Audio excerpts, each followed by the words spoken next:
Ya pelajar, selamat berjumpa dalam pelajaran 7, lesson 7 untuk hukum linear law. Apa khabar semua pelajar? Sudah ulang kaji sehingga pelajaran ke-6. Sekarang kita tengok pelajaran ke-7. Satu soalan yang agak panjang yang mempunyai 3 bahagian. Mari kita terus pergi kepada soalan ke-7 ini. Graf garis lurus diperolehi dengan memplotkan log 2y melawan log 2x. The straight line graph is obtained by plotting log 2y against log 2x. Okey, soalan bahagian A pelajar. Ungkapkan log 2y dalam sebutan log 2x. Express log 2y in terms of log 2x. Okey pelajar, di sini, di dalam diagram yang diberikan, raja yang diberikan itu. Kalau kita tengok, koordinat ini adalah 5, 0. Dan koordinat pada paksi y ini adalah 0, 5. Berarti pintasan paksi y memang kita sudah ada. So kita boleh cari, iaitu satu adalah koordinat 0, 5 dan lagi satu adalah koordinat pintasan x dia 5, 0. Okey pelajar, carikan kecerunan. Kecerunan sama dengan y2 tolak y1 0 tolak 5 perkan x2 tolak x1 5 tolak 0, iaitu sama dengan kecerunan adalah negatif 1. Okey, di sini kita sudah tahu pelajar. Pintasan paksi y memang sama dengan 5. Apa dia kata? Ungkapkan log 2y dalam sebutan log 2x. So what we do pelajar? Kita tahu bila nak bentuk persamaan, just write this first. Y besar sama dengan mx besar tambah c. Soal pelajar. Sekarang paksi y diwakili oleh log 2y. Kecerunan sama dengan negatif 1. So, negatif 1 tak perlu tulislah. Unit pada paksi x diwakili oleh log pada asas 2x tambah pintasan di sana adalah sama dengan pintasan 5. Itu sahaja pelajar. Sudah ungkapkan log 2y dalam sebutan log 2x. Sekarang apa dia minta untuk bahagian B? Ungkapkan y dalam sebutan x. Express y in terms of x. So kita sudah ada log 2y sama dengan negatif log 2x tambah 5. Ringkaskan saja guna konsep log. Bawa sebutan log ni ke sebelah kiri. So kita akan dapat log 2y tambah dengan log 2x sama dengan 5. Pelajar masih ingat bila kita nak gabungkan log asas 2, keluarkan log asas 2. Dalam kurungan, kalau tambah tukar kepada darab, y darab x adalah xy. Sama dengan 5. Ya, itu dia. Sudah wujud dalam sebutan tunggal. Bentuk log. Tukar kepada bentuk indeks. Nombor asas indeks. Nombor dia diwakili oleh xy, asas dia adalah 2 dan indeks sama dengan 5. So, ini berarti xy sama dengan 2 kuasa 5, 32. Jadikan y sebagai subjek, sebutan x ni darab bawa ke kanan, bahagi 32 per x. That's all pelajar. Boleh faham? So, yang ini hanya soalan tambahan. Kita sudah ada persamaan. Satu nilai diberi, satu lagi kita boleh cari. So, cari nilai y apabila x equals 4. Find the value of y when x equals 4. So, y sama dengan 32 over x. Ganti saja. Y sama dengan 32. Nilai x diberi sebagai x. Diberi sebagai 4. 32 bahagi 48. That's all pelajar. Mana ada masalah? Boleh fahamkan? Okey, kita pergi kepada bentuk soalan berikutnya pelajar. Ya pelajar. Kita tengok kepada soalan kedua. Soalan yang berlainan bentuk sedikit.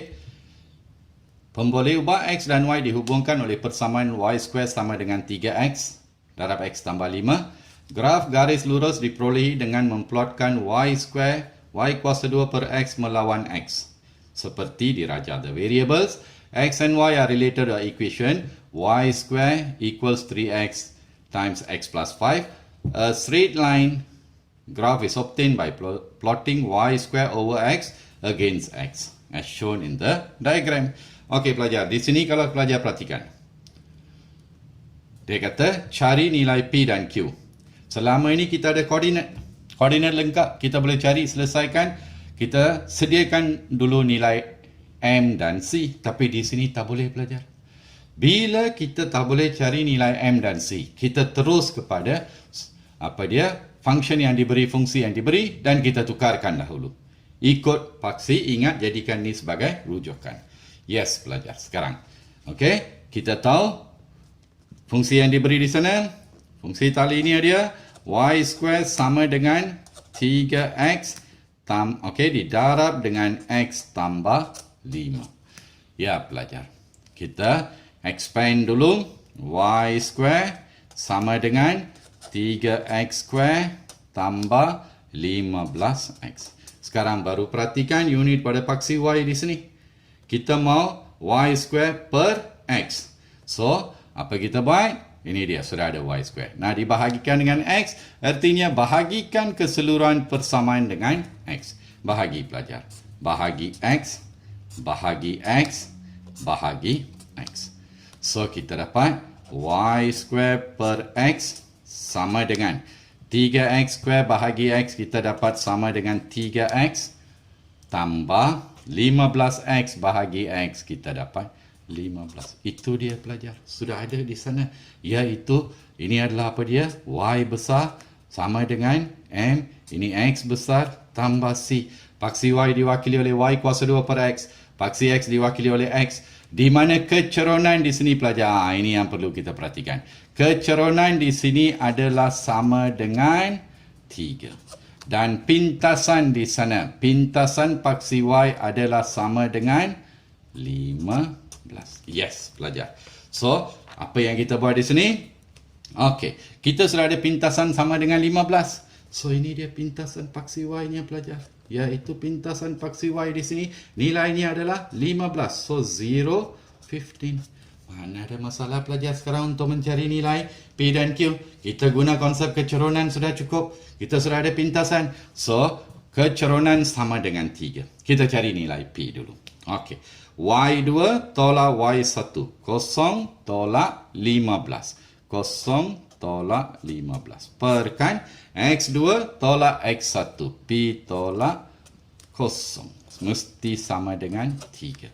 So, ringkaskan ini. Negatif 15 per P sama dengan 3. Darab silang tukar tempat. P sama dengan negatif 15 per 3. Iaitu nilai P adalah negatif 5. Boleh faham pelajar? Okey, one more time. Sekarang, masih kita guna konsep iaitu keceronan sama dengan 3. 2 titik ini. Y2 tolak Y1. Q tolak 15. Q tolak 15. Perkan X2 tolak X1. 2 tolak 0. Sama dengan 3.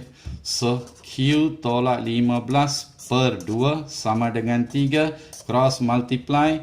Q tolak dengan 15. 2 darab 3, 6. Negatif 15 bawa ke kanan jadi positif 15. 15 tambah 6 sama dengan 21. Ya, itu dia pelajar. Boleh faham? Apabila kita tak boleh cari nilai M dan C, kita guna kaedah ini. Boleh faham pelajar? Ya, kita tengok satu lagi soalan untuk bahagian ini. Ya, pelajar, kita tengok soalan yang ketiga.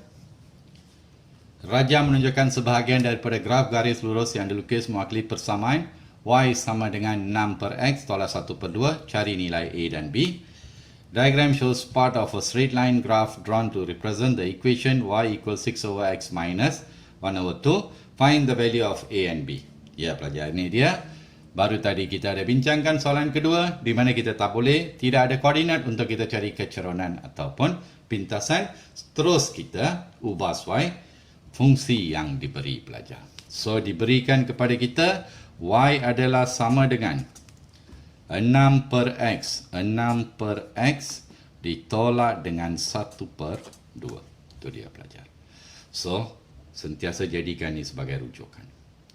So, kita mau paksi Y diwakili oleh XY. So what we do? Apa kita buat? Ni baru Y sahaja. So kalau nak XY, darab keseluruhan dengan X. Okey pelajar, darabkan. Bila darab dengan X, XY. Darab dengan X, X dan X terhapus, 6. Darab dengan X, kita dapat 1/2 X. Susun sahaja pelajar.